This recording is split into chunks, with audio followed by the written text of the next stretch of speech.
Everyone, again welcome back to my channel. कैसे हैं आप सभी? आई होप आप सब अच्छे होंगे। आज हम शॉर्ट क्वेश्चंस पढ़ेंगे कि किस तरीके से शॉर्ट क्वेश्चंस पूछे जाते हैं, ठीक है ना। तो कंटेम्प्रेरी इंडियन एजुकेशन के जितने भी शॉर्ट क्वेश्चंस हैं, सभी चैप्टर्स के 1 to 6 सब हम इस वीडियो में आज डिस्कस करेंगे, ठीक है। एक आपका वेरी शॉर्ट रह जाएगा, वो मैं आपको कल करा दूंगी। आपका ये सब्जेक्ट फाइनली कंप्लीट हो जाएगा, ओके। तो स्टार्ट करते हैं सेशन को। शॉर्ट क्वेश्चन में आता है व्हाट इज पॉपुलेशन एजुकेशन, ठीक है। पॉपुलेशन एजुकेशन क्या होती है, ठीक है। देखो, मैंने चीजें सब बताई आपको कि पॉपुलेशन एजुकेशन के एम क्या है। मैंने पॉइंट भी ठीक ठाक रखे हैं कि जो को शोल्ट है, 4 नंबर का शोल्ट आता है, तो जहाँ 6 नंबर में आप 10 पेज भर कर रहे हो, तो 4 नंबर में एटलीस्ट 2-3 पेज तो भरोगे, है या नहीं। 2 पेज, 1-1.5 पेज कुछ तो लिखोगे। तो पॉइंट मैंने आपको दे दिए हैं, इनमें से आपको जो इजिली लर्न हो सके आप 2 से 3 पॉइंट भी लिख के आओगे तो डेट इज सफिशिएंट, ठीक है। पॉइंट मैंने ज्यादा दे दिए हैं, ठीक है ना, कि अगर आप 5 टॉपिक पढ़ के जाओगे उसमें से अगर आपको 3 भी याद है तो कोई दिक्कत वाली बात नहीं, क्योंकि ये शॉर्ट में ही पूछे जाते हैं, ठीक है ना। लॉन्ग में इतना नहीं पूछा जाता डिटेल में, ठीक है। तो पॉपुलेशन एजुकेशन क्या होती है? देखो, पॉपुलेशन एजुकेशन क्या होती है कि हम जो लोग हैं उनको अवेयरनेस प्रोवाइड करें, ठीक है ना। फैमिली साइज को लेके, रिप्रोडक्टिव हेल्थ को लेके, ठीक है ना, क्वालिटी ऑफ लाइफ को लेके, सस्टेनेबल डेवलपमेंट प्रैक्टिसेस क्या होते हैं उसके बारे में उन लोगों को बताएं। माइग्रेशन, जो जितने भी आपके पॉपुलेशन से रिगार्डिंग होता है, what is migration, what is family size, how to किस तरीके से आप अपना फैमिली साइज मेंटेन करके रखेंगे, ठीक है ना। आपका रिप्रोडक्टिव हेल्थ आप किस तरीके से अच्छी कर सकते हैं अपनी। तो इस रिगार्डिंग जितनी भी आपकी पॉपुलेशन को जो है हम लोग ये एजुकेशन प्रोवाइड करते हैं। देखो, पढ़ते हैं। The main objective of the population education is to build awareness of population dynamics. जो पॉपुलेशन डायनामिक्स होती है, जैसे कि पॉपुलेशन ग्रोथ कैसे होगी, डिस्ट्रीब्यूशन कैसे होगा, ठीक है ना। जो foster responsible attitudes towards family size and reproductive health link population trends to the quality of life and sustainable development. तो ये हम पॉपुलेशन एजुकेशन में अवेयर करते हैं पॉपुलेशन को, मतलब लोगों को, ठीक है। प्रमोट करते हैं understanding of population policies and develop skills for the inform decision making about family planning and resources use की, मतलब कि जो पॉपुलेशन होती है उसको हम अवेयरनेस प्रोवाइड करते हैं कि आपको फैमिली प्लानिंग किस तरीके से करनी, किस तरीके से आपको रिसोर्सेज को यूज करना है सस्टेनेबली, ठीक है ना। जिससे कि क्या हो सके, एक वो जो पॉपुलेशन जिस सोसाइटी में रह रही है वो सोसाइटी अच्छी रह सके, हेल्दी रह सके, ठीक है ना। कोई रिप्रोडक्टिव हेल्थ इश्यूज ना हो, ठीक है। तो उन लोगों को अवेयर करना, इससे क्या होता है, ये पॉपुलेशन को जो आपके डेमोग्राफिक कंसेप्ट होते हैं उनके बारे में एजुकेट करती है, जो आपके सोशल इम्पैक्ट्स होते हैं उनके बारे में लोगों को एजुकेट करती है, और जो नेशनल पॉलिसीज है उनके बारे में भी लोगों को वो एजुकेट करती है, ठीक है ना। देखते हैं एम्स क्या है पॉपुलेशन एजुकेशन के। डेमोग्राफिक लिटरेसी की मतलब पॉपुलेशन को हम कुछ ऐसे कंसेप्ट समझाएं, जैसे कि आपका fertility rate, mortality, age structure and migration, ठीक है ना। इस टाइप के बारे में हम समझाएं, ठीक है। क्वालिटी ऑफ लाइफ, मतलब पॉपुलेशन को हम कनेक्ट करें to the standard of living के साथ। Poverty, health and access to amenities, उसको वो प्रॉपर रिसोर्सेज किस तरीके से वो एक्सेस कर सकती है, ठीक है ना। पॉवर्टी अगर है तो वो किस तरीके से खत्म कर सकती है, हेल्थ इश्यूज है तो वो किस तरीके से टैकल कर सकती है, अपना लिविंग स्टैंडर्ड वो किस तरीके से बढ़ा सकती है। तो इस तरीके की एजुकेशन जो है हम उस पॉपुलेशन को देते हैं, अवेयर करते हैं उसको, ठीक है। तो ये आपका पॉपुलेशन एजुकेशन में आता है, ठीक है। पॉपुलेशन में आपका माइग्रेट करना है किसी को, तो माइग्रेशन क्या होता है जी, मोर्टेलिटी क्या होती है जी, फर्टिलिटी रेट अगर किसी को अपना कंट्रोल करके रखना है तो वो कैसे करेगा जी, ठीक है ना। तो ये सब चीजें। रिप्रोडक्टिव हेल्थ, एजुकेट करते हैं एडोलसेंट्स को, ठीक है ना, और उनको रिस्पॉन्सिबल बनाते हैं, उनको फैमिली प्लानिंग के बारे में एजुकेशन दी जाती है। HIV, एड्स जैसी बीमारियों के बारे में उनको बताया जाता है, ठीक है ना, कि हम किस तरीके से इनको प्रिवेंट कर सकते हैं, ठीक है ना। इनमें किस तरीके से हम बच के रह सकते हैं। सस्टेनेबल डेवलपमेंट के बारे में बताया जाता है। पॉपुलेशन एजुकेशन जो दी जाती है उसका मकसद क्या है कि हम सस्टेनेबल डेवलपमेंट के बारे में भी लोगों को बताएं, कि है ना, highlighting the links between population, resources and environment and economic societal wellbeing, की मतलब कि लोगों को पता हो कि जो हमें प्रकृति ने रिसोर्सेज प्रोवाइड करी है हम उनको किस तरीके से इस्तेमाल करें कि सोसाइटी का भी भला हो सके, सोसाइटी की जरूरत भी पूरी हो सके और कोई चीज वेस्ट भी ना हो, ठीक है ना। तो लिंक करती है ये पॉपुलेशन को रिसोर्सेज से और इन्वायरमेंट से, ठीक है ना, पॉपुलेशन एजुकेशन, ठीक है। इन्फॉर्म डिसीजन मेकिंग, जो आपका मतलब कि ये पॉपुलेशन में इस तरीके की स्किल्स डेवलप करने की कोशिश करती है एजुकेशन, जिससे कि वो एक रिस्पॉन्सिबल चॉइसेस ले सकें अपनी फैमिली साइज को लेके या डेवलपमेंटल इश्यूज को लेके, ठीक है ना। तो ये आपकी पॉपुलेशन एजुकेशन इसीलिए आपकी ये जरूरी है, क्योंकि ये आपको एक तो जो आपकी क्वालिटी ऑफ लाइफ को इम्प्रूव करती है, आपका रिप्रोडक्टिव हेल्थ के बारे में आपको बताती है, ठीक है ना, कि किस तरीके से आप फैमिली प्लानिंग कर सकते हैं, या किस तरीके से आप अपनी जो रिप्रोडक्टिव हेल्थ है उसको अच्छा रख सकते हैं, या फिर जो खतरनाक बीमारी है उनको किस तरीके से आप उनसे प्रिवेंट करके रह सकते हैं, सस्टेनेबल डेवलपमेंट आप किस तरीके से ध्यान दे सकते हैं, ठीक है ना, डिसीजन मेकिंग आप किस तरीके से कर सकते हैं, ठीक है ना, चाहे वो अपनी फैमिली साइज को लेके हो, जो भी आपकी रिस्पॉन्सिबल आपकी चॉइसेस होती हैं आपकी, चाहे वो आपकी सोसाइटी से रिलेटेड हो, चाहे वो आपकी खुद की फैमिली से रिलेटेड हो, तो इन सब के बारे में हम पॉपुलेशन एजुकेशन में लोगों को बताते हैं, ठीक है। इंपॉर्टेंट क्यों है? For the future generation, young peoples को हम पहले से ही प्रिपेयर करते हैं कि वो एक जिम्मेदार एडल्ट बन के निकले, ठीक है, या जिम्मेदार एक पेरेंट बन के निकले, ठीक है ना। तो इससे क्या होगा? पॉपुलेशन स्टेबलाइजेशन आपका होता है या नहीं, कि मतलब क्या है कि जो यंग पीपल है उनको हम एक responsible adult and responsible parent हम उनको प्रिपेयर कर सके, ठीक है ना। पॉलिसी एंड प्लानिंग सोसाइटी की मदद करता है इन मैनेजिंग द चैलेंजेस, जैसे कि फूड सिक्योरिटी हो गया, अनएम्प्लॉयमेंट हो गया, हाउसिंग एंड रिसोर्स स्ट्रेन हो गया, ठीक है ना, रिसोर्सेज की कमी हो रही है, फूड सिक्योरिटी आ गई, अनएम्प्लॉयमेंट आ गया, ठीक है ना, घर नहीं है लोगों के पास, तो इस तरीके के चैलेंजेस है वो कैसे टैकल करेंगे, तो ये सब चीजें भी पॉपुलेशन एजुकेशन में आपको बताई जाती है। एम्पावरमेंट मतलब कि moves beyond mere knowledge to foster action behaviour change for activity discussion co curricular programme, co curricular programmes के थ्रू, एक्टिविटीज के थ्रू, डिस्कशंस के थ्रू जो है लोगों के एक्शंस में बदलाव लाए जाते हैं, ठीक है ना।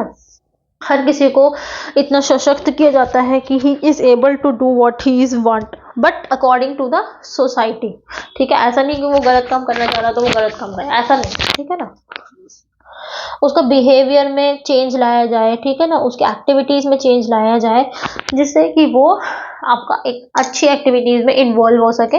अगर वो कुछ करना चाहता है, अपना व्यापार खोलना चाहता है, या जो भी कुछ वो समाज के लिए करना चाहता है, तो वो कर सकता है। सॉरी, हम पढ़ते हैं मल्टीपर्पज स्कूल्स के बारे में। देखो शॉर्ट में पूछा गया है कि व्हाट आर मल्टीपर्पज स्कूल्स, ठीक है, तो इसके बारे में देखो हम पढ़ चुके हैं पहले भी। जो मल्टीपर्पज स्कूल्स होते हैं ये वो एजुकेशनल इंस्टीट्यूशंस होते हैं जो आपको डाइवर्स सब्जेक्ट्स ऑफर करते हैं, वोकेशनल ट्रेनिंग प्रोवाइड करते हैं, ठीक है ना। ट्रेडिशनल एकेडमिक से अलग आपको अकॉर्डिंग टू द बच्चाज इंटरेस्ट, ठीक है ना, बच्चे के इंटरेस्ट के अकॉर्डिंग ट्रेडिशनल एकेडमिक से अलग हटके कुछ आपको वोकेशनल सब्जेक्ट्स पे फोकस किया जाता है, ठीक है ना, जिससे कि उनका कैरियर बन सके। तो मल्टीपर्पज स्कूल्स में क्या होते थे, आपके डिफरेंट डिफरेंट सब्जेक्ट्स होते थे, आपके जो वोकेशनल सब्जेक्ट्स होते थे उनको उसमें वोकेशनल ट्रेनिंग प्रोवाइड की जाती थी, जिसमें बच्चे का इंटरेस्ट है। जैसे कि कोई इंजीनियरिंग करना चाहता तो इंजीनियरिंग कर सकता है, वो किसी को लॉ में इंटरेस्ट है, किसी को मेडिकल में इंटरेस्ट है, तो इस तरीके से आपके मल्टीपर्पज स्कूल्स होते थे ये, ठीक है। ये कंसेप्ट आपका कब आया था? जब आपका मुदायलर कमीशन आया था, ठीक है ना, जिससे कि बच्चे का ऑल राउंड डेवलपमेंट हो सके, ठीक है। तो दे इंटीग्रेट प्रैक्टिकल स्किल्स को, अकेडमिक्स को प्रैक्टिकल स्किल्स से जोड़ते थे, मतलब जो थ्योरी क्लासरूम से प्रोवाइड की जाती थी उसको प्रैक्टिकल नॉलेज से जोड़ा जाता था, जिससे कि बच्चे प्रिपेयर हो सके फॉर द हायर एजुकेशन, या फिर वो डायरेक्टली एंट्री ले सकते हैं वर्कफोर्स में, मतलब काम कर सकते हैं अपना। तो वोकेशनल एजुकेशन जो है बच्चों को प्रोवाइड की जाती थी, जिससे कि बच्चे या तो हायर एजुकेशन में एडमिशन ले सकते हैं या फिर वो एंट्री ले सकते हैं एम्प्लॉयमेंट में, ठीक है ना। तो इस किस तो कुछ स्पेशल आपकी स्पेशलाइज स्ट्रीम्स थी जो मल्टीपर्पज स्कूल्स में प्रोवाइड की जाती थी। आपका science, arts and technical study, technology के बारे में बच्चों को पढ़ाया जाता था, साइंस एंड आर्ट्स के बारे में आपकी ये 3 स्ट्रीम्स थी। यही इनका ही आपका फिर फर्दर कैटेगराइजेशन था, जैसे कि आपका साइंस में आपका इंजीनियरिंग आ जाता है आपका, ठीक है ना, आर्ट्स में आपका लॉ आ जाता है, ठीक है, टेक्निकल स्टडीज में आपका आईटी आ जाता है, ठीक है ना, या फिर आपका टेक्निकल स्टडीज में आपका वोकेशनल स्टडीज आ जाती है, जैसे कि आपका एग्रीकल्चर हो गया है। तो इस तरीके की चीजें मल्टीपर्पज स्कूल्स में बच्चों को प्रोवाइड की जाती थी अकॉर्डिंग टू देयर इंटरेस्ट, ठीक है, जिससे कि वो अपना एक करियर चूज कर सके। जो मल्टीपर्पज स्कूल्स होते थे तो उसमें बहुत सारे एजुकेशनल प्रोग्राम्स आपके कराए जाते थे, दिए जाते थे बच्चों को, जैसे कि बेसिक एजुकेशन। जो मल्टीपर्पज स्कूल्स होते थे, एक तो वो जो नॉर्मल फॉर्मल एजुकेशन होती है वो ऑफर करते थे बच्चों को, यंग एडल्ट्स को, primary second and higher education जो नॉर्मली स्कूलों में दी जाती है, ठीक है। दूसरा वोकेशनल ट्रेनिंग, ये जो स्कूल्स होते थे ये आपको वोकेशनल ट्रेनिंग भी प्रोवाइड करते थे बच्चों को प्रैक्टिकल स्किल्स बच्चों के अंदर डेवलप करते थे, ठीक है ना। रियल नॉलेज से कनेक्ट करके बच्चों को पढ़ाया जाता था इसमें, जिससे कि वो आगे चल के एम्प्लॉयमेंट ढूंढ सके और अपना या अपना खुद का बिजनेस स्टार्ट कर सके, ठीक है। एडल्ट एजुकेशन भी प्रोवाइड की जाती थी मल्टीपर्पज स्कूल्स में, कोई भी एजुकेशन से वंचित ना रहे। अगर कोई एडल्ट अगर एजुकेशन लेना चाहता है तो उसके लिए आपका शॉर्ट टर्म आपका एजुकेशन होती थी, एडल्ट एजुकेशन, जिसमें वो अपनी स्किल्स को अपग्रेड कर सकता था, ठीक है, अपनी एजुकेशन को दोबारा से वो कंटिन्यू कर सकता था। कम्युनिटी सर्विसेज भी प्रोवाइड की जाती थी। कुछ मल्टीपर्पज स्कूल्स ऐसे होते थे जो कम्युनिटी सर्विसेज भी प्रोवाइड करते थे, जैसे कि आपका हेल्थ क्लिनिक हो गया, स्पोर्ट फैसिलिटीज प्रोवाइड करते थे, कि बहुत सारी सर्विसेज जो आपकी कम्युनिटी के लिए बेनिफिशियल हो, ठीक है। तो ये सब चीजें थी जो मल्टीपर्पज स्कूल्स आपके अपने यहाँ पे प्रोवाइड करते थे, ठीक है। अब आता है नेशनल ओपन स्कूल क्या होता है। What is national open school. देखो, national institute of open schooling, जिसको हम नॉर्मल नेशनल ओपन स्कूल भी बोलते हैं, जैसे कि आपको पता है दिल्ली में एक Indira Gandhi national open university है। नेशनल ओपन स्कूल क्या होता है, जिसमें बच्चे प्राइवेट पढ़ाई करते हैं, ठीक है ना। जैसे कि हम लोग बीएड कर रहे हैं, हम लोग का जो कॉलेज होता है वो रेगुलर ही होता है, मतलब होता तो यही है कि हम रेगुलर जाके क्लासेस अटेंड करें, उसके बाद हम बीएड के एग्जाम्स दें। लेकिन आजकल तो क्या है, सब चलता है, तो हम लोग कह देते हैं हम बीएड प्राइवेट कर रहे हैं, लेकिन एक्चुअल में वो कॉलेज तो रेगुलर ही होता है ना, ठीक है ना। मतलब वो कॉलेज तो ऐसा नहीं होता ना कि ये प्राइवेट ही कॉलेज है, इससे आपको प्राइवेट ही करना, वो तो टीचर्स की सहायता से आपको प्रॉपर अटेंडेंस वगैरह मिल जाती है, आप फिर भी अपना किसी तरीके से कर लेते हो। लेकिन नेशनल ओपन स्कूल के होते हैं कि इन पर तो टैग ही होता है कि ये प्राइवेट स्कूल ही है, जो बच्चे रेगुलर क्लासेस अटेंड नहीं कर सकते या कोई जॉब कर रहा है उसको ये एजुकेशन भी लेनी है, तो इस तरीके के लिए नेशनल ओपन स्कूल्स खोले जाते हैं। और इनकी जो डिग्री होती है वो इक्वलेंट होती है टू जो नॉर्मल बोर्ड्स डिग्री प्रोवाइड करते हैं नॉर्मल स्कूलों में, ठीक है ना। देखो पढ़ते हैं, जो national institute of open schooling जो है इंडिया का एक ऐसी ऑटोनोमस बॉडी है under the ministry of education, जो एक flexible open and distance learning provide करती है for the senior secondary second and vocational education के लिए, ठीक है ना। ओपन है मतलब प्राइवेट है, और डिस्टेंस लर्निंग है, कहीं से भी आप इसको कर सकते हो, बस पेपर देना आपको आना होता है। तो ये ज़्यादातर उन लोगों के लिए होता है जो आपका रेगुलर क्लासेस अटेंड नहीं कर सकते, किसी की जॉब होती है, वर्क की वजह से, लोकेशन की वजह से, या कुछ भी फैक्टर आपका हो सकता है, ठीक है। तो इसको नेशनल ओपन स्कूल बोला जाता है, ठीक है ना। तो बहुत सारे कोर्सेज अवेलेबल होते हैं इसमें भी, तो एग्जाम इसके साल में 2 बार होते हैं, ठीक है ना। और सर्टिफिकेट भी मिलता है, रिकॉग्नाइज्ड सर्टिफिकेट्स ये आपको प्रोवाइड करते हैं, ठीक है ना। और लाइफ लॉन्ग लर्निंग पर इंक्लूसिव एजुकेशन पे भी फोकस किया जाता है। तो नेशनल ओपन स्कूल बेसिकली क्या है, under the ministry of education, ये ऐसे स्कूल्स होते हैं जहाँ पे बच्चे जो रेगुलर क्लासेस आपके अटेंड नहीं कर पाते हैं ड्यू टू वर्क की वजह से, कोई जॉब करता है या फिर बहुत दूर रहता है, उसको मतलब डिग्री मतलब पढ़ाई तो उसको करनी है लेकिन वो रेगुलरली क्लासेस अटेंड नहीं कर सकता, तो वो प्राइवेटली आपका इन स्कूल से उस पर्टिकुलर एजुकेशन की डिग्री को वो हासिल कर सकता है। और रिकॉग्नाइज डिग्री होती है, ऐसी वैसी डिग्री नहीं होती, मतलब कि जो नॉर्मल बच्चा रेगुलर क्लासेस लेके जो डिग्री उसको मिलती है बोर्ड की तरफ से, वही वो उसकी वैल्यू उतनी इक्वलेंट है जो यहाँ पे बच्चों को डिग्री मिलती है, ठीक है ना। इक्वलेंट है, ऐसा कोई फर्क नहीं है, ठीक है ना। फीचर्स देखते हैं इसकी क्या क्या ऑफरिंग्स है, देखते हैं। फ्लेक्सिबल लर्निंग रहती है, स्टूडेंट जो होते हैं अपनी हिसाब से यहाँ पे लर्निंग कर सकते हैं, ठीक है ना, अपनी स्पीड के थ्रू, ठीक है ना। अपने हिसाब से सब्जेक्ट चूज कर सकते हैं, ट्रांसफर क्रेडिट अपने हिसाब से वे देख सकते हैं, with support we are print materials audio video a vast network of study centres, ठीक है ना। किसी के भी थ्रू प्रिंटिंग मटेरियल्स वो ले लें, उसके थ्रू वो लर्निंग कर सकते हैं, या ऑडियो वीडियो रिकॉर्डेड वीडियोस वगैरह होती है उसके थ्रू वो ऑनलाइन के थ्रू आप कर सकते हैं, ठीक है ना, ठीक है। दूसरा आता है आपका इक्विवेलेंसी, जो आपके ये स्कूल्स होते हैं जो सेकेंडरी सीनियर सेकेंडरी सर्टिफिकेशन जो होता है इनका, वो आपका इक्विवेलेंट होता है to the class 10th and 12th, जो क्लास 10th और 12th के बच्चों को बोर्ड्स के थ्रू जो आपका सर्टिफिकेट मिलता है, आपका जो बच्चे रेगुलर क्लासेस ले रहे होते हैं, तो सेम सर्टिफिकेशन इनको भी मिलता है, दोनों बोथ है इक्वलेंट होते हैं दोनों, ठीक है। अब आता है हमारा ब्रॉड करिकुलम। करिकुलम बहुत ब्रॉड होता है इनका, ठीक है, मतलब बहुत वाइड होता है। इसमें आपका एकेडमिक्स, वोकेशनल, लाइफ एनरिचमेंट, सब ये लोग प्रोवाइड करते हैं। ओपन बेसिक एजुकेशन भी प्रोवाइड करते हैं एलिमेंट्री लेवल्स पे। तो मतलब बहुत ही वाइड करिकुलम इन लोगों का होता है, ठीक है। इंक्लूसिविटी मतलब कि जितने भी डाइवर्स लर्नर्स हैं, चाहे वो किसी बैकग्राउंड से हो, चाहे वो कहीं भी रहता हो, तो सब तरीके के डाइवर्स लर्नर्स को ये लोग सपोर्ट करते हैं। जहाँ तक कि जो लोग जेल्स में होते हैं, ऐसा होता है ना कि जो लोग जेल्स में होते हैं वो लोग भी अगर एजुकेशन अपनी कंप्लीट करना चाहते हैं तो वो कंप्लीट कर सकते हैं, या फिर किसी को कोई इनिशिएट करनी है एजुकेशन की उसका मन है कि तो वो कर सकता है, ठीक है ना। तो वो इन्हीं नेशनल ओपन स्कूल से ही वो करता है कि अपना प्राइवेट करता है, मतलब सिर्फ एग्जाम उनको देना जाना होता है, ठीक है। तो डाइवर्स लर्नर्स को ये लोग सपोर्ट करते हैं, चाहे वो डिफरेंटली एबल्ड स्टूडेंट क्यों ना हो, मतलब कि हैंडीकैप्ड हो या मेंटली रिटार्डेड हो या गिफ्टेड चिल्ड्रन हो, किसी भी तरीके का बच्चा क्यों ना सही हो, ठीक है ना। तो या फिर कोई ऐसा बच्चा जो सेकंड चांस चाहता है, तो सब तरीके के बच्चे को ये लोग सपोर्ट करते हैं, ठीक है। रिकॉग्निशन, ये एक ऑटोनोमस ऑर्गेनाइजेशन है, recognise globally as one of the largest open schooling system offering flexible entry and examination. इसमें आपका एग्जामिनेशन सिस्टम बहुत फ्लेक्सिबल होता है, एडमिशन बहुत फ्लेक्सिबिलिटी के साथ होता है, ठीक है ना। साल में 2 बार एडमिशन यहाँ पे होते हैं आपके। तो ये आपका ग्लोबली देखा जाए ना तो one of the largest open schooling system है, ठीक है ना। और हाँ, मतलब रिकॉग्निशन का मतलब क्या था, एक तरीके से क्रेडिट रेटिंग, ठीक है ना, मतलब कि कितना वैल्यूड है। तो ये ग्लोबली वैल्यूड है, पूरे ग्लोबल में इसकी वैल्यू है, ठीक है ना, ऐसा। अब किस तरीके से काम करता है देखो, जैसे कि मैंने आपको बताया कि एडमिशन ब्लॉक्स में होता है, मतलब कि अप्रैल टू मई एंड अक्टूबर टू नवंबर। ऑनलाइन रजिस्ट्रेशन भी अवेलेबल होते हैं, तो साल में 2 बार आपके एडमिशन होते हैं इन स्कूल्स में। सब्जेक्ट की चॉइस बच्चे अपने हिसाब से, जिसमें भी उनको इंटरेस्ट हो वो अपने हिसाब से सब्जेक्ट चूज कर सकते हैं। मिनिमम ऑफ 5 सब्जेक्ट्स बच्चों को सिलेक्ट करने होते हैं और 1 लैंग्वेज, ठीक है ना, with flexibility in clearing them, ठीक है ना। बच्चा फ्लेक्सिबल होना चाहिए कि वो उनको कंप्लीट भी कर सके, ठीक है ना।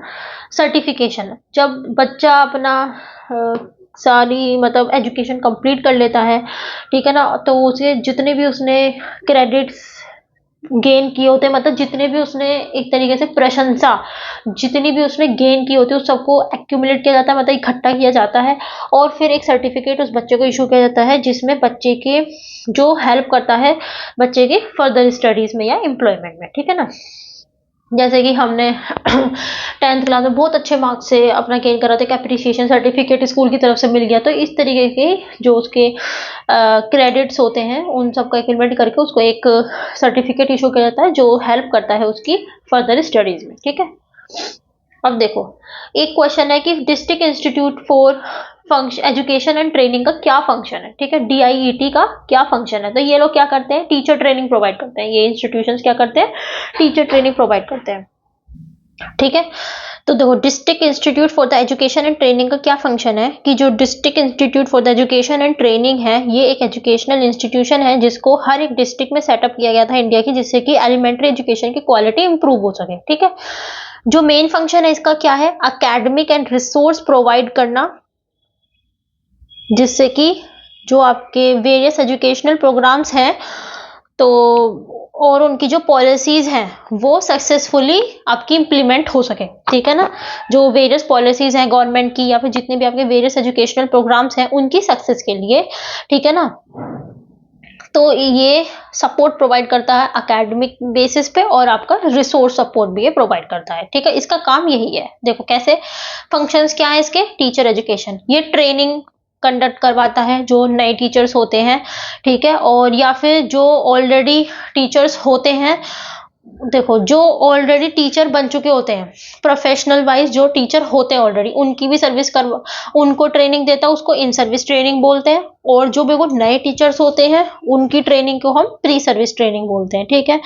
तो नए नए मॉडर्न मेथड्स, नई नई पैडागोजीज का मतलब क्या होता है, टीचिंग मेथड्स, तो ये सब उन टीचर्स को ये प्रोवाइड करता है, ट्रेनिंग कंडक्ट करवाता है, ठीक है। दूसरा, रिसोर्स एंड मटेरियल डेवलपमेंट, मतलब कि ये क्रिएट करता है और इवेल्युएट करता है टीचिंग लर्निंग मटेरियल्स को, supplementary aids relevant to the district need, district की नीड के अकॉर्डिंग कि वहां पे किस तरीके की टीचिंग लर्निंग मटेरियल्स की जरूरत है, ठीक है ना, उसको देखता है, उसके बिहाफ पे उनको वो प्रोवाइड करता है, इवेल्युएट करता है कि जिस टीचिंग लर्निंग मटेरियल का या एड का यूज करके इस स्कूल में टीचिंग कराई जा रही है, इस डिस्ट्रिक्ट में वो ठीक तरीके से हो रही है, नहीं हो रही है, और नहीं हो रही है तो उसको वो फिर उसी के अकॉर्डिंग जो एड है, मतलब एड का मतलब कहता है टीचिंग एड्स, वो प्रोवाइड करता है, क्रिएट भी करता है और इवेल्युएट भी करता है डिस्ट्रिक्ट टू डिस्ट्रिक्ट, ठीक है। करिकुलम इंप्लीमेंटेशन में भी इसका योगदान है। Works to ensure effective implementation होना चाहिए करिकुलम का, ये भी ये देखता है, मॉनिटर करता है स्टूडेंट की अचीवमेंट कितनी रही है, वो भी ये देखता है, ठीक है। Research and innovation, action research, देखो ये थोड़ा रिसर्च भी करवाता है जिससे कि जो लोकल प्रॉब्लम्स हैं उनको ये सॉल्व किया जा सके और नए नए टीचिंग लर्निंग प्रैक्टिसेस को हम ला सकें, ठीक है। प्लानिंग एंड मॉनिटरिंग, मतलब ये हेल्प करता है डिस्ट्रिक्ट एजुकेशनल प्लान्स की डेवलपमेंट में और क्वालिटी को भी ये मॉनिटर करता रहता है साथ के साथ, ठीक है ना। तो ये डाइट का फंक्शन होता है। Academic support and supervision, sorry, ये आपका रेगुलर गाइडेंस भी ये प्रोवाइड करता रहता है, फीडबैक प्रोवाइड करता रहता है, स्कूल्स को सपोर्ट प्रोवाइड करता रहता है, ठीक है। एक तरीके से रिसोर्स सेंटर की तरह करता है, मतलब कि ये डाइट क्या है, ये एक वो सेंटर है जहां से जिस भी डिस्ट्रिक्ट के स्कूल को किसी रिसोर्स की जरूरत है, ठीक है ना, टीचिंग एड्स की जरूरत है, या उन्हें अपने टीचर्स को ट्रेनिंग दिलवानी है, तो वो डाइट की मदद ले सकता है, ठीक है। मतलब कि वो सहायता ले सकता है, उससे गाइडेंस ले सकते हैं स्कूल्स डाइट से कि हम किस तरीके की टीचिंग एड्स का अपने यहाँ पे यूज करें, किस तरीके के टीचिंग लर्निंग मटेरियल्स हम अपने स्कूल्स में यूज करें, क्योंकि हमारे यहाँ पे ये पर्टिकुलर कंडीशन है, तो वो गाइडेंस ले सकता है डाइट से, ये प्रोवाइड करने की पूरी कोशिश करता है। कम्युनिटी लिंकेज, ये आपका टीचर, स्कूल और कम्युनिटी के बीच में जो एक कोलैबोरेशन होता है उसको इम्प्रूव करता है और अच्छे से, जिससे कि एक एजुकेशनल एनवायरनमेंट आपका बन सके, क्रिएट हो सके, एक इफेक्टिव एजुकेशनल एनवायरनमेंट आपका क्रिएट हो सके, ठीक है। फिर हमें बताना है, जो आपका बात हुई थी यूनिवर्सिटी ग्रांट्स कमीशन की इस्टेब्लिशमेंट की, तो हमें उसके ऊपर बताना है कि क्यों जरूरत पड़ी हमें यूनिवर्सिटी ग्रांट्स कमीशन की, ठीक है। तो जो यूनिवर्सिटी ग्रांट्स कमीशन है ये बहुत इंपॉर्टेंट है इंडिया की हायर एजुकेशन के लिए, क्योंकि ये एक फंडिंग बॉडी है और ये एक रेगुलेटरी अथॉरिटी भी है। ये कोऑर्डिनेट भी करते हैं, ये यूनिवर्सिटीज के स्टैंडर्ड को मेंटेन करके चलती है, इंश्योर करते हैं कि वहां पे क्वालिटी टीचिंग हो रही है या नहीं हो रही है, रिसर्च वर्क किस तरीके से दिया जा रहा है, एग्जामिनेशन कैसे हो रहे हैं, तो ये सारा काम इस यूनिवर्सिटी ग्रांट कमीशन का होता है देखना, ठीक है। फंक्शंस क्या है इसके, स्टैंडर्डाइजेशन एंड कोऑर्डिनेशन, मतलब कि ये स्टैंडर्ड आपका देखती है कि क्या स्टैंडर्ड चल रहा है यूनिवर्सिटीज का, एक मिनिमम स्टैंडर्ड सेट कर देती है टीचिंग के लिए, ठीक है, एग्जाम्स के लिए, रिसर्च के लिए, सभी यूनिवर्सिटीज में, और यूनिवर्सिटी एजुकेशन पॉलिसीज को हार्मोनाइज करती है अक्रॉस इंडिया की, मतलब सब जगह यूनिवर्सिटी एजुकेशन पॉलिसीज आपकी लागू की जाए, इंप्लीमेंट की जाए, सबकी सेम हो, ठीक है। फंडिंग, ये आपका यूनिवर्सिटीज को, कॉलेजेस को थोड़ा ग्रांट भी प्रोवाइड करता है इंफ्रास्ट्रक्चर रिसर्च एंड डेवलपमेंट के लिए, ठीक है। रेगुलेशन एंड रिकॉग्निशन, यूनिवर्सिटीज को रिकॉग्नाइज करता है, जो जो आपके बोगस इंस्टीट्यूशंस होते हैं उनको आइडेंटिफाई करता है। बोगस का मतलब क्या होता है, जो थोड़े आपके मतलब वीक इंस्टीट्यूशंस होते हैं उनको आइडेंटिफाई करते हैं और उनके लिए रेगुलेशन फ्रेम भी करता है, ठीक है ना। गवर्नमेंट लियाजन, मतलब क्या कि ये एक लिंक आपका, एक तरीके से जो यूनिवर्सिटी ग्रांट कमीशन है ये क्या है, एक लिंक है between the central state government and the higher education institutions के बीच में, ठीक है ना। हाँ, ठीक है। क्वालिटी एश्योरेंस, ये आपका जो एजुकेशनल डेवलपमेंट को भी मॉनिटर करता रहता है और जो आपकी क्वालिटी होती है उसको भी ये चेक करता रहता है, जैसे कि NAAC, आपको याद है ना, जैसे कि हम कहते हैं कि हमारा जो कॉलेज है वो NAAC एक्रेडिट है ना, मतलब कि NAAC के द्वारा ये एक तरीके से कहते हैं, मतलब NAAC ने प्रशंसा करी है हमारे कॉलेज की, मतलब कि क्रेडिट रेटिंग जो होती है ना, तो क्रेडिट रेटिंग आपकी बहुत अच्छी दी गई है बाय NAAC, क्योंकि NAAC क्या है, ये क्रेडिट रेटिंग एजेंसी होती है, ठीक है, जो किसी कॉलेज के या यूनिवर्सिटी की परफॉर्मेंस के बेस्ड पे उनको रेटिंग देती है, ठीक है ना, कि ये टॉप कॉलेजेस में है, तो NAAC एक्रेडिट है। एक्रेडिट का मतलब क्या होता है, प्रशंसित एक तरीके से, ठीक है। तो क्वालिटी भी अश्योर करता है ये हर एक कॉलेज की, ठीक है। स्कॉलरशिप एंड रिसर्च प्रमोशन, ये डिजाइन करता है और प्रोवाइड करता है स्कॉलरशिप रिसर्चर्स के लिए, जैसे कि आपकी JRP होती है। नेशनल एग्जाम्स भी कंडक्ट करवाता है, उनके स्टैंडर्ड को भी मेंटेन करके चलता है, जैसे कि आपके नेशनल एलिजिबिलिटी टेस्ट होते हैं, UGC एंड नीट होते हैं, तो ये भी इसका ही काम होता है कंडक्ट करवाना, किसका, डाइट का, ठीक है। देखो सेमेस्टर सिस्टम क्या होता है, व्हाट इज सेमेस्टर सिस्टम, एक ये क्वेश्चन पूछा गया था आपका शॉर्ट क्वेश्चन में। सेमेस्टर सिस्टम क्या होता है, ये एकेडमिक ईयर को 2 पार्ट में डिवाइड कर देता है, ठीक है ना। इसमें आपका डीपर स्टडी हो सकती है अच्छे से, कुछ ही सब्जेक्ट की हम बहुत ही डीपली स्टडी कर पाते हैं इसकी वजह से हर एक टर्म में, ठीक है। तो ये जो स्ट्रक्चर होता है इससे क्या होता है, कंसिस्टेंट लर्निंग आपकी हो पाती है, प्रोफेसर स्टूडेंट रिलेशनशिप आपका बेटर रहता है, और इन डेप्थ मटेरियल हम इसमें कंसिडर कर पाते हैं और ग्रैब कर पाते हैं। एग्जाम्स टिपिकली आपके हर एक सेशन के एंड में होते हैं, ये होता है सेमेस्टर सिस्टम, ठीक है। नॉर्मली आपके स्कूल्स में भी होता होगा, सॉरी स्कूल्स में, कॉलेजेस में होता होगा ना, कि एक साल में 2 सेमेस्टर हो जाते हैं और हर एक सेमेस्टर के एंड में एग्जाम होता है। इससे क्या होता है कि हम कम सब्जेक्ट्स की डेप्थ में नॉलेज कर पाते हैं, ठीक है ना, नॉलेज गेन कर पाते हैं, वो होता है आपका सेमेस्टर सिस्टम, ठीक है। तो करेक्टरिस्टिक्स क्या है इसके कि 2 टर्म्स होते हैं, अकेडमिक ईयर को आपको 2 मेन सेमेस्टर में स्प्लिट कर दिया जाता है, split that is split, SPLIT split, ठीक है। लेंथ क्या होती है, हर एक सेमेस्टर आपका 15 to 18 वीक्स का होता है रफली, ठीक है। विंटर ब्रेक भी होता है दोनों के बीच में, ठीक है। कोर्स लोड क्या होता है, स्टूडेंट जो होते हैं 4 से 6 आपके सब्जेक्ट होते हैं आपके पर सेमेस्टर, ऐसा ही होता है, मेरे सेमेस्टर में भी 6 सब्जेक्ट थे, ठीक है।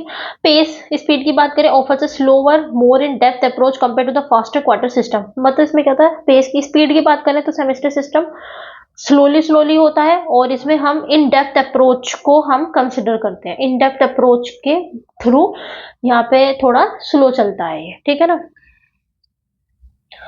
भाई फास्टर क्वार्टर सिस्टम होता तो मतलब क्या होता, साल में एक बार पेपर होते हैं, तो एक साल में जाने कितने सब्जेक्ट कवर करवा देते हैं, ये एकदम सही है या नहीं। तो सेमेस्टर सिस्टम में क्या था, थोड़े थोड़े सब्जेक्ट का होले होले हम लोग जो है सब्जेक्ट्स को इन डीपली हम लोग स्टडी करते हैं, ठीक है। इवैल्यूएशन की बात करें तो कंटिन्यूस इवैल्यूएशन होता रहता है आपके हर एक सेमेस्टर के एंड में, आपका एग्जाम्स होता है, नॉर्मल सी बात है जो होता है, ठीक है। बस उसको पॉइंट्स में डिफाइन करते हैं। इसके बेनिफिट्स क्या है, इससे डीपर लर्निंग हो पाती है, हम बहुत ज़्यादा टाइम दे पाते हैं एक सब्जेक्ट को, ठीक है ना, और बहुत ही डीप अंडरस्टैंडिंग हम ले पाते हैं सब्जेक्ट की, स्ट्रॉन्गर रिलेशनशिप होता है, इससे क्या होता है हम जो टीचर स्टूडेंट के बीच का जो रिलेशनशिप है, अंडरस्टैंडिंग रिलेशनशिप जो होता है वो अच्छा हो पाता है। इंटर्नशिप अलाइनमेंट, इससे क्या होता है कि आप लोग जो, क्योंकि विंटर ब्रेक तो रहता है 2 सेमेस्टर के बीच में, इससे जो आपकी समर इंटर्नशिप होती है उसके लिए आप बेटर प्रिपेयर हो पाते हो।